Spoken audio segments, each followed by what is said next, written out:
ओम शांति।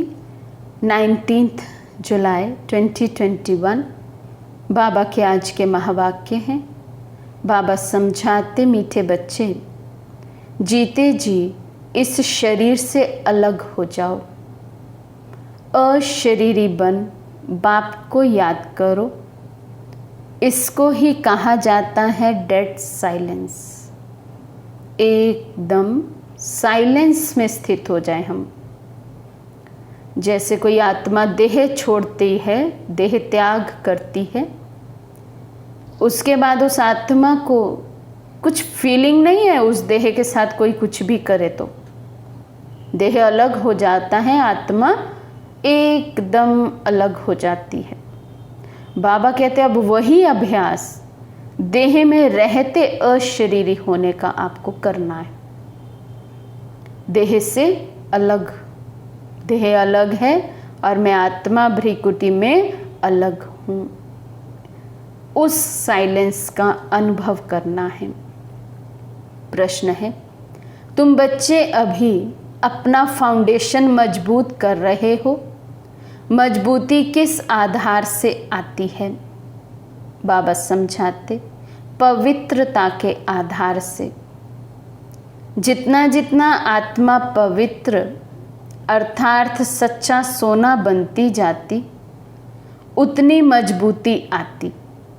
बाबा अभी स्वराज्य का फाउंडेशन इतना मजबूत डालते हैं जो आधा कल्प उस फाउंडेशन को कोई हिला नहीं सकता। तुम्हारे राज्य को कोई छीन नहीं सकता। तो बाबा कहते फाउंडेशन कौन सा है?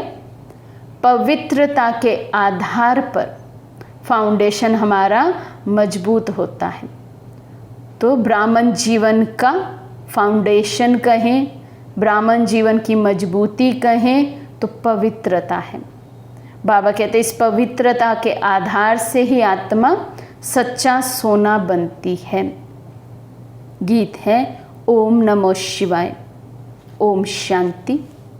बाबा कहते हैं मुझे याद करो अर्थात अशरीरी बनो अर्थात डेड साइलेंस। जैसे मनुष्य मरते हैं तो डेड साइलेंस हो जाती है। कहते हैं इनका शरीर शांत हो गया। शरीर और आत्मा अलग हो गई, खत्म हो गया। यहाँ भी तुम बच्चे जब बैठते हो तो इसको डेड साइलेंस कहा जाता है। जीते जी अशरीरी बन जाओ। अपने को आत्मा समझो, बाप को याद करो। तुम जानते हो ये सच्ची शांति है। वो लोग शांति को नहीं जानते। डेड साइलेंस का अर्थ तो जानते ही नहीं। डेड साइलेंस क्यों कहते हैं? याद दिलाते हैं वे मर गया, शांत हो गया। तुम भी मर जाओ, तुम भी शांत हो जाओ। दुनिया में ऐसा कोई बाप होगा जो अपने बच्चों को कहे, एक दो को नहीं, सभी बच्चों को कहे तुम मर जाओ?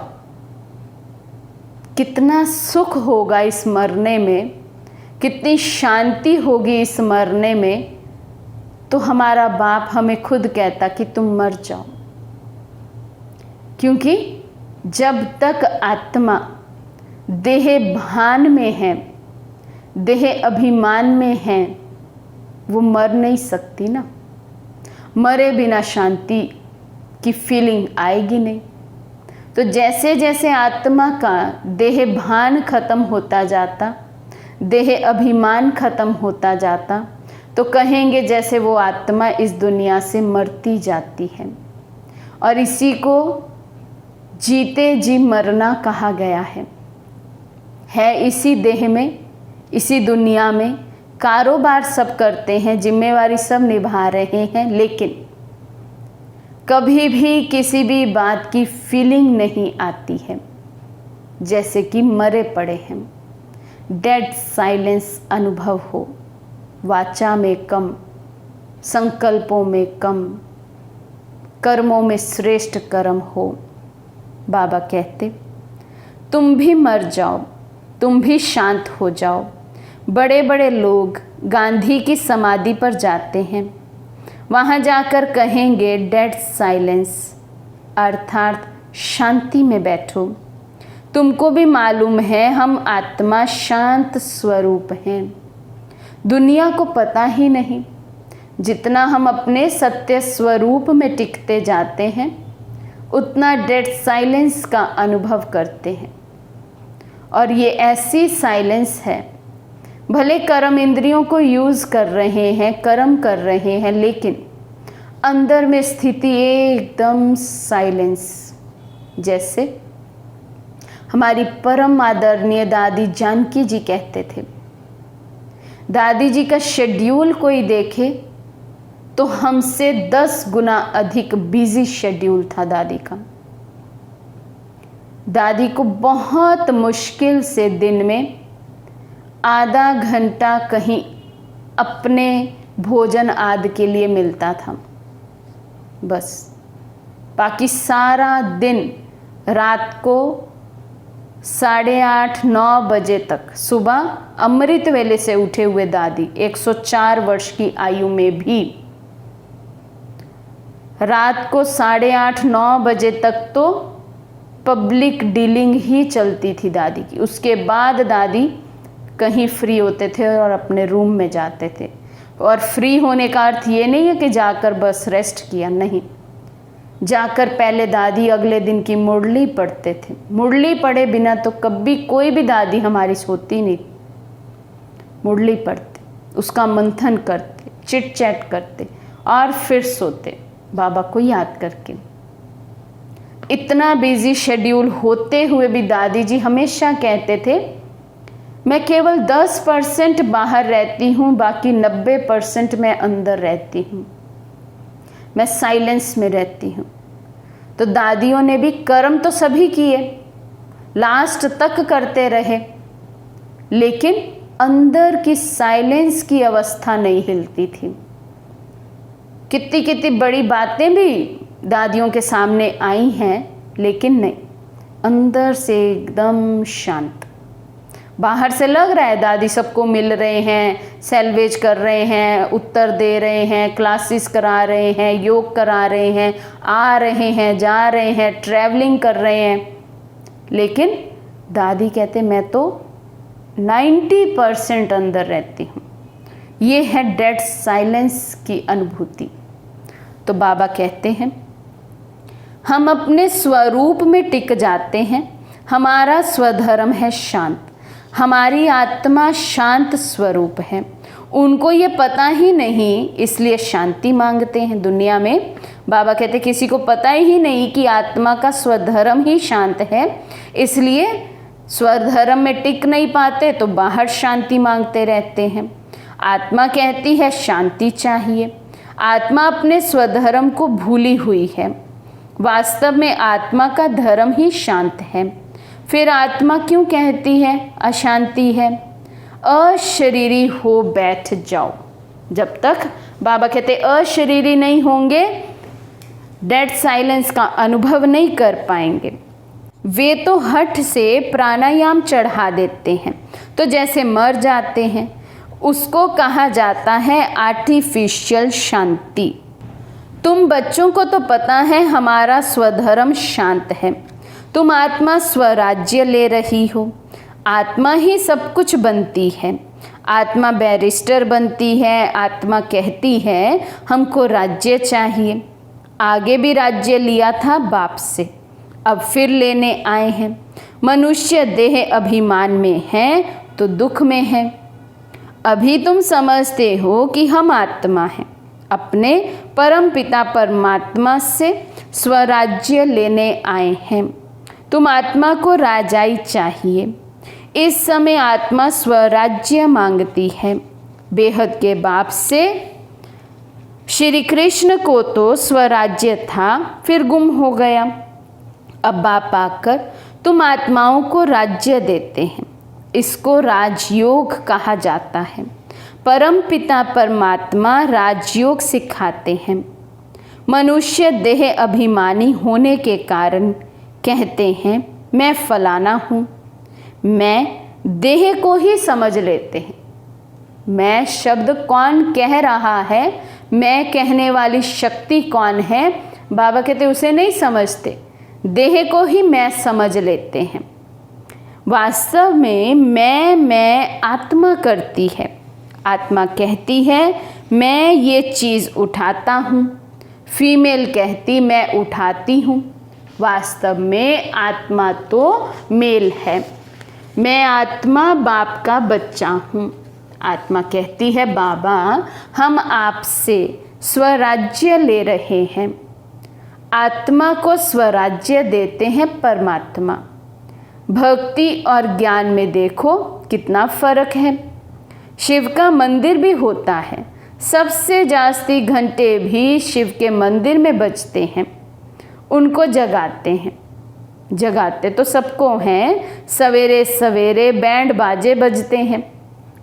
यहाँ बाप बच्चों को जगाकर देवता बनाते हैं। बाबा कहते कितना अंतर है।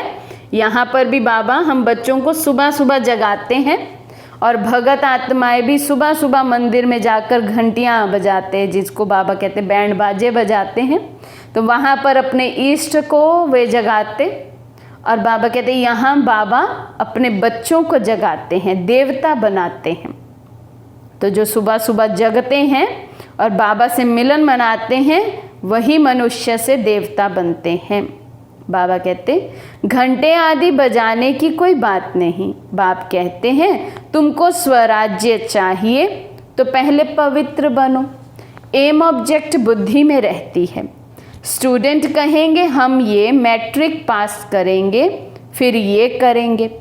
सन्यासी चाहेंगे हमको शांति मिले।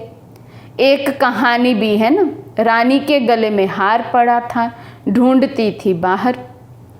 तो वे भी शांति को बाहर ढूंढते हैं, परंतु आत्मा तो स्वयं शांत स्वरूप है। आत्मा अपने स्वधर्म को भूल अपने को शरीर समझ बैठी है। बाप फिर स्मृति दिलाते हैं कि तुम आत्मा हो, तुम आत्मा ने 84 जन्म भोगे हैं। ये बातें दूसरा कोई समझा ना सके। बाप कहते हैं तुम अपने जन्मों को नहीं जानते हो, मैं बताता हूँ। तुम हो ब्रह्मा कुमार कुमारियाँ। बाप ने समझाया है सिवाय पवित्रता के ज्ञान की धारणा हो नहीं सकती।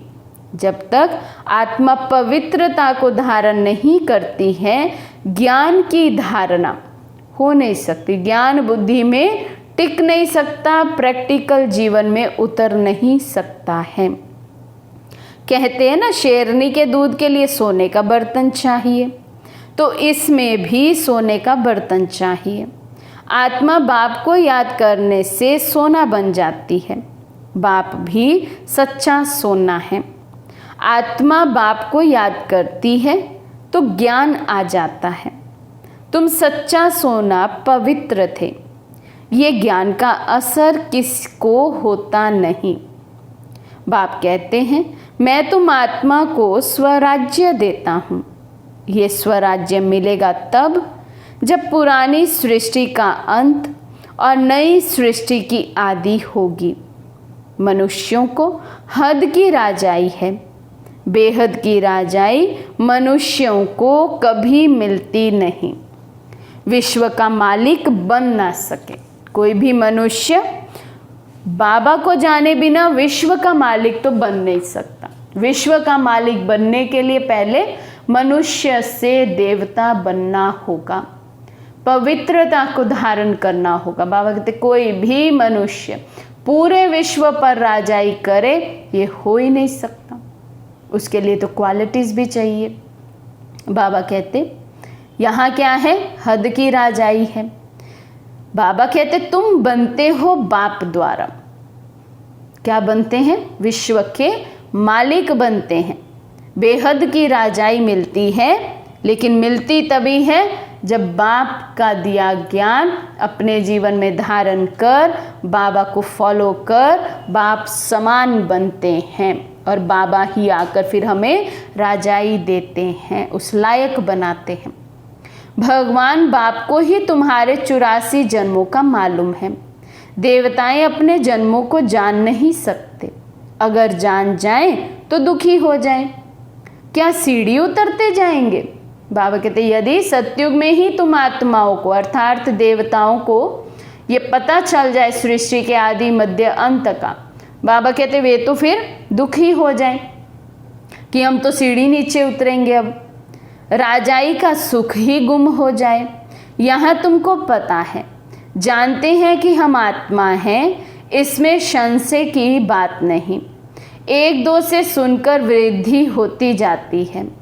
ये दैवी धर्म का झाड़ स्थापन हो रहा है।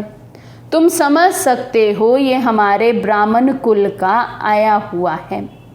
इसने पूरी भक्ति की है, फिर बाप से वर्षा लेने आया है। ज्ञान पूरा होता है, फिर भक्ति शुरू होती है।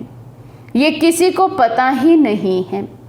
मकान भी नया और पुराना होता है ना।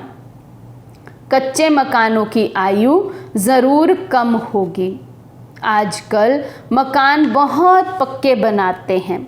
भल अर्थक्वेक आदि हो तो भी मकान गिरे नहीं, नुकसान ना हो, बहुत मजबूत बनाते हैं। फाउंडेशन जास्ती पक्का बनाते हैं। अब फाउंडेशन पड़ रहा है स्वराज्य का। आत्मा को 21 जन्म के लिए राज्य मिलता है। यहाँ की राजाई तो कुछ है नहीं। आज राजाई है, कल किसी ने चढ़ाई की, खल्लास। फाउंडेशन कोई का है नहीं। मनुष्य का भी फाउंडेशन नहीं। आज है, कल मर गए। अभी तुम्हारा फाउंडेशन बाबा पक्का डाल देते हैं, जो 21 जन्म तुम राज्य भाग्य पाते हो। तुम्हारी राजाई का पक्का फाउंडेशन पड़ता है। तुमको कोई भी धरती का तूफान हिला ना सके। गीता में भी कहते हैं बाबा हमको स्वराज्य देते हैं, जिसको कोई ले ना सके, गिरा ना सके। ऐसी बादशाही देते हैं जो ज़रा भी दुख की बात नहीं रहती है। आत्मा को कितनी खुशी होनी चाहिए। निश्चय तो है ना। निश्चय नहीं है तो वो स्वर्ग में चलने के लायक नहीं। बाबा ने क्या कहा? जिस बच्चे को ही निश्चय ही नहीं है कि भगवान आकर नई सतयुगी सृष्टि की स्थापना कर रहे हैं और हमें उसका राज्य भाग्य दे रहे हैं, हमें लायक बनना है, हमें पुरुषार्थ करना है, श्रीमत पर चलना है। बाबा कहते जिसको ये निश्चय ही नहीं, वे तो फिर स्वर्ग में चलने के लायक भी नहीं हैं। इतने ढेर ब्रह्मा कुमार कुमारियाँ वृद्धि को पाते रहते हैं। तुम जानते हो ज्ञान सागर पतित पावन हमको पढ़ाकर राजयोग सिखा रहे हैं। वे फिर कह देते हैं कृष्ण ने सिखाया। ये कैसे समझें? शिव बाबा ने मनुष्य तन में आकर सिखाया। भारत ही पवित्र था, अब अपवित्र पतित है। देवताओं के आगे जाकर उन्हों की महिमा गाते हैं। शिव के आगे कभी ऐसा नहीं गाएंगे। तुम सर्वगुण संपन्न 16 कला संपूर्ण हो। शिव की महिमा अलग है। वे ज्ञान का सागर, पतित पावन, सर्व का सद्गति करने वाला, सर्व की झोली भरने वाला भोलानाथ है। ऐसे बाप को सब भूले हुए हैं। देवी देवताओं की महिमा अलग है और शिव बाबा की महिमा अलग है। बाबा कहते देवी देवताओं को कहेंगे वे सर्वगुण संपन्न थे, 16 कला संपूर्ण थे, संपूर्ण निर्विकारी थे। लेकिन बाबा के लिए ऐसा नहीं कहेंगे। बाबा के लिए तो कहेंगे वे ज्ञान का सागर है, पतित पावन है, सर्व का सद्गति दाता है। बाबा कहते ऐसे बाप को भी सब भूल गए हैं। परमपिता परमात्मा को बुलाते हैं कि आकर दुख हरो, सुख दो। सुख करता दुख हरता तो एक ही है, उनकी ही श्रेष्ठ मत है। वे है श्री श्री भगवान की मत, जिससे तुम बच्चे भी श्रेष्ठ बनते हो। गवर्नमेंट भी कहती है कि भ्रष्टाचारी दुनिया है। अब श्रेष्ठ कौन बनाए पता ही नहीं पड़ता है। समझते हैं साधु लोग बनाएंगे, परंतु वे तो श्रेष्ठ बना नहीं सकते। ये तो बाप का ही काम है ना। पहले एक राजा के हुक्म पर चलते थे। सतयुग में तुमको वजीर आदि कोई भी नहीं है। बादशाह में भी ताकत रहती है, वजीर का नाम गाया ही नहीं जाता। तुम समझते हो हमने विश्व का मालिक बन राज्य चलाया था, ऐसे ही जाकर चलाना है जैसे चलाया था। बाबा कहते अब तुम्हें स्मृति आती है, कल्प पहले भी हम ही विश्व के मालिक बने थे, राज्य चलाया था और अब फिर जाकर राज्य चलाएंगे। हमने विश्व का मालिक बन राज्य चलाया था, ऐसे ही जाकर चलाना है जैसे चलाया था। बरोबर सतयुग में लक्ष्मी नारायण का राज्य था ना। हर एक को अपनी अपनी राजधानी मिलेगी। कृष्ण को अपनी राजधानी होगी, दूसरे भी होते हैं राजाएं ना, कम से कम 8 तो है ना, फिर 8 है व 108 है, आगे चल पता पड़ जाएगा। ऐसे नहीं कि जो पिछाड़ी में ज्ञान देना है वे अभी देंगे, नहीं। बाबा कहते जब जिस ज्ञान के राज खुलने का समय है वही राज उस समय ही खुलता है। जो जिएंगे बाप ज्ञान देते रहेंगे, देना ही है। ड्रामा में नोंद है, परमात्मा का अभी पाठ है। ये ज्ञान देने का पाठ अभी नूंदा हुआ है। बाप कहते हैं आगे चल तुम बहुत समझने वाले हो, दिन प्रतिदिन समझाते रहते हैं। ये भी पता चले कि हम वहाँ राजधानी कैसे करते हैं, स्वयंवर कैसे होता है। तुम ध्यान में जाते हो, वैकुंठ में जाकर देखते भी हो कैसे वहाँ सोने के महल है, सोना ही सोना है। अपने को पारसपुरी में देखते हो, सोने की ईंटों के मकान बन रहे हैं। समझते हैं थोड़ी ईंटें ले जाएंगे, फिर उतरते हो तो अपने को यहाँ देखते हो। मीरा भी ध्यान में अपने को रास करते कृष्ण के साथ देखती थी। तुम सूक्ष्म वतन में जाते हो, वहाँ हड्डी मांस नहीं होता, फरिश्ता बन जाते हैं। ब्रह्मा का भी सूक्ष्म शरीर देखने में आता है, यही फरिश्ता बन जाते हैं। तुम बगीचा आदि देखते हो, ये बाप साक्षात्कार कराते हैं।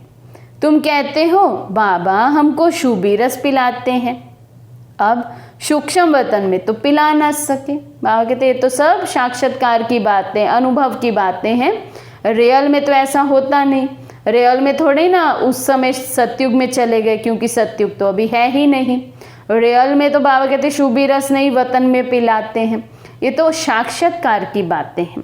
बाबा कहते फल फूल वैकुंठ में बड़े फर्स्ट क्लास होते हैं, सूक्ष्म वतन में तो बगीचा नहीं होगा। तुम बताते हो कि बगीचे में गए, फिर वहाँ प्रिंस था, वे तो वैकुंठ हो गया ना। वैकुंठ के वैभव यहाँ मिल ना सके, वहाँ तो फर्स्ट क्लास वैभव होते हैं। बाप कहते हैं हम तुमको वैकुंठ का मालिक बनाते हैं। यहाँ तो दुख ही दुख है, कोई ऐसा मनुष्य नहीं जो ऐसा ना कहे कि हे भगवान दुख से छुड़ाओ। दुख में ही याद करते हैं। कृष्ण के पुजारी कहेंगे कृष्ण को, हनुमान के पुजारी हनुमान की जय बोलेंगे। यहाँ बाप कहते हैं निरंतर मुझ बाप को याद करो, ऐसा याद करो जो अंत काल कोई की स्मृति ना आए। काशी कलवट खाते थे ना, उसमें किए हुए पापों की ऐसी महसूसता आती है जैसे जन्म जन्मांतर की सजाएं भोगते हैं। बहुत पाप किए हैं, इसको कहा ही जाता है पापात्माओं की दुनिया। आत्मा पापी है, आत्मा ही बाप को बुलाती है, हे परम पिता परमात्मा, हे परम धाम के रहने वाले शिव बाबा, उनका असली नाम तो एक ही है, वे है आत्माओं का बाप। रुद्र के साथ सालिग्राम शब्द शोभता नहीं है, शिव और सालिग्राम शोभता है। शिव का मिट्टी का लिंग बनाते हैं तो सालिग्राम भी बनाते हैं। पतित पावन तो वही है ना। यहाँ यज्ञ भी रचते हैं। भारत सबसे ऊंच है, परंतु देवता धर्म को भूल गए हैं। तुम्हारा आदि सनातन देवी देवता धर्म है, वे तो चला आना चाहिए। हिंदू कोई धर्म थोड़ा ही है। देवता धर्म वाले ही सतो रजो तमो में आते हैं। जब तमो में आ जाते हैं तो अपने को देवता कह नहीं सकते। वास्तव में हिंदू तो धर्म है नहीं। तो समझाया जाता है कि तुम देवी देवता बन सकते हो, आकर समझो। तो कह देते फुर्सत कहाँ है। बाप कहते हैं हम तुमको अपना बनाते हैं, शांति और सुख का वर्षा देने के लिए। कोई परिवार आपस में इकट्ठे रहते हैं, बहुत प्यार से चलते हैं, सबकी कमाई इकट्ठी होती है, कोई हंगामा नहीं रहता है। परंतु इनको स्वर्ग तो नहीं कहेंगे ना। बाबा कहते कितना भी कोई सुखी हो जाए, यहाँ समझो परिवार में भी किसी तरह का कोई दुख नहीं है, लेकिन फिर भी बाबा कहते इसको स्वर्ग तो नहीं कह सकते ना। सतयुग में एक भी घर में बीमार दुखी होते नहीं, नाम ही है स्वर्ग। वहाँ सब सुखी रहते हैं। बाप से तुम सदा सुख का वर्षा लेने आए हो, तुमको ज्ञान मिला है। कहते हैं बाबा आप पतित पावन हो, हमको भी पावन बनाओ। बाप के साथ तुम बच्चे भी खुदाई खिदमतगार हो। अच्छा, मीठे मीठे सिके लदे बच्चों प्रति माता पिता बाप दादा का याद प्यार और गुड मॉर्निंग। रूहानी बाप के रूहानी बच्चों को नमस्ते। हम रूहानी बच्चों की रूहानी बाप दादा को दिल व जान शिकवा प्रेम से नमस्ते नमस्ते नमस्ते जी। धारणा के लिए मुख्य सार। फर्स्ट पॉइंट है स्वराज्य लेने के लिए पवित्रता का फाउंडेशन अभी से मजबूत करना है। जैसे बाप पतित पावन है, ऐसे बाप समान पावन बनना है। सेकंड पॉइंट है अपने शांत स्वधर्म में स्थित रहना है। जितना हो सके देह अभिमान छोड़ देही अभिमानी रहना है। डेड साइलेंस अर्थात अशरीरी रहने का अभ्यास करना है।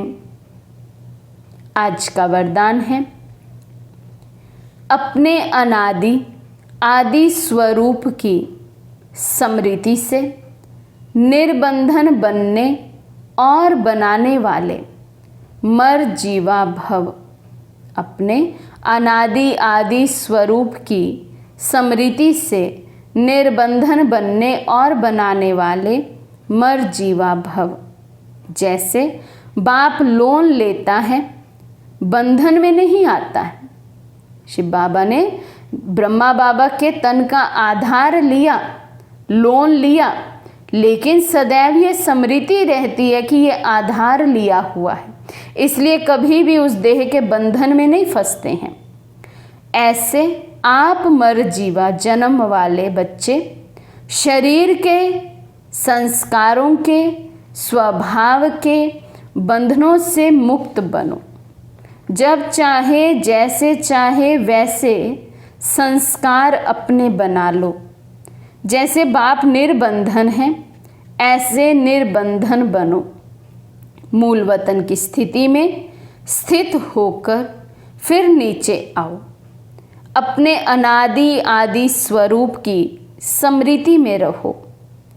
अवतरित हुई आत्मा समझकर कर्म करो तो और भी आपको फॉलो करेंगे। स्लोगन है, याद की वृत्ति से वायुमंडल को पावरफुल बनाना यही मनसा सेवा है। याद की वृत्ति से वायुमंडल को पावरफुल बनाना यही मनसा सेवा है। अच्छा, ओम शांति।